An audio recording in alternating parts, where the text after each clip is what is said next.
Good evening everyone. Good evening sir. My name is Reynald Gaborno. My topic is physical evidence. What is physical evidence? Sir, ito sir yung mga bagay o material na nakikita sa isang crime scene na pwede makatulong sa pag-iimbestiga. Halimbawa sir yung fingerprint, dugo, o armas na ginamit ng suspect. Ayun po sir. Kasi yung categories of physical evidence, number 1, yung corpus delicti evidence sir.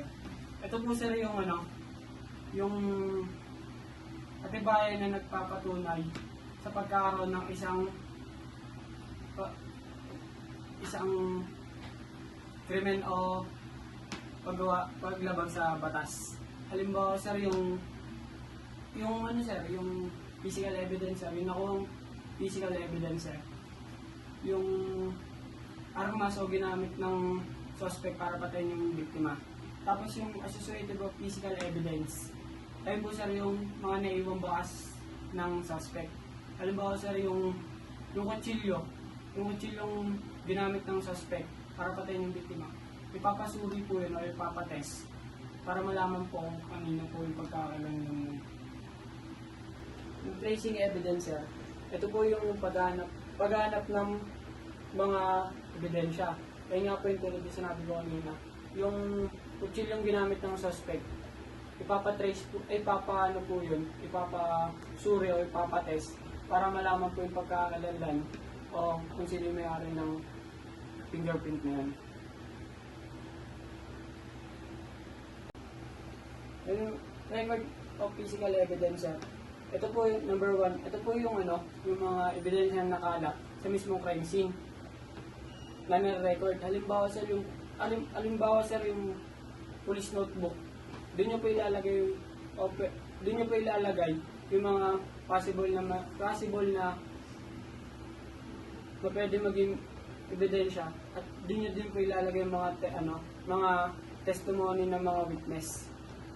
Tapos yung number 2 naman po sir. Ito po yung complete details after doing the record. Halimbawa sir, kung ilan po kayo nag-iimbestiga para po mapagtugma-tugma yung nangyaring crime base sa mga nakuwang ebidensya. Sir, ito yung number 3 naman po sir.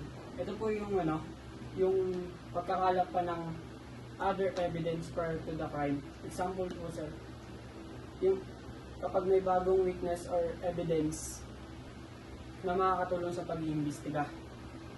Kasi number 4 po sir, ito po sir, example po na lawyer ka ng defense or suspect.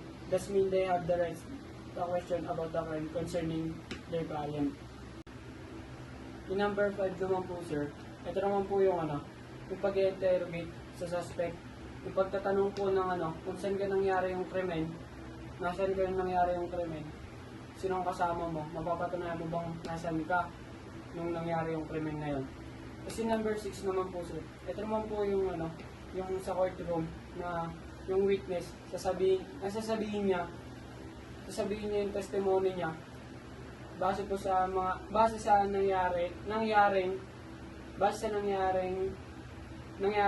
krimen, kung fresh pa sa sa utak niya yung nangyari talaga.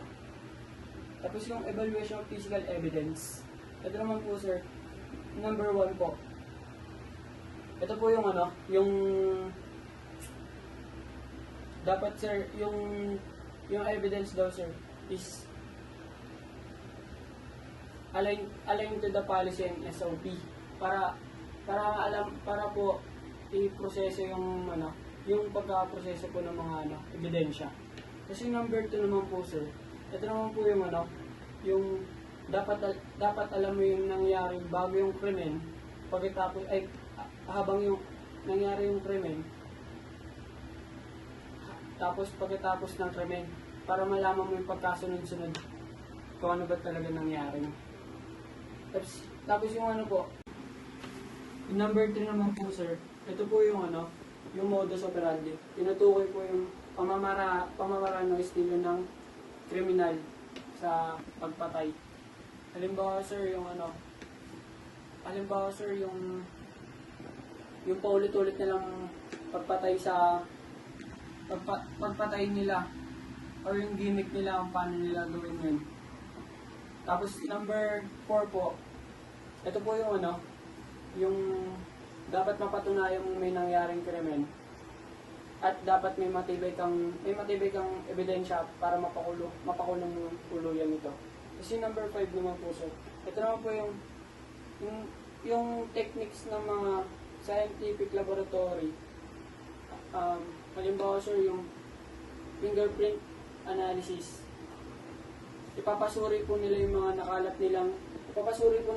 nakalap nilang ebidensya para malaman po yung pagkakailanlan ng may-ari nito. Tapos yung procedure in physical evidence. Ito naman po sir yung ano, yung proseso ng paghawak ng ebidensya. Para po maayos yung pagkakabigay nito sa korte.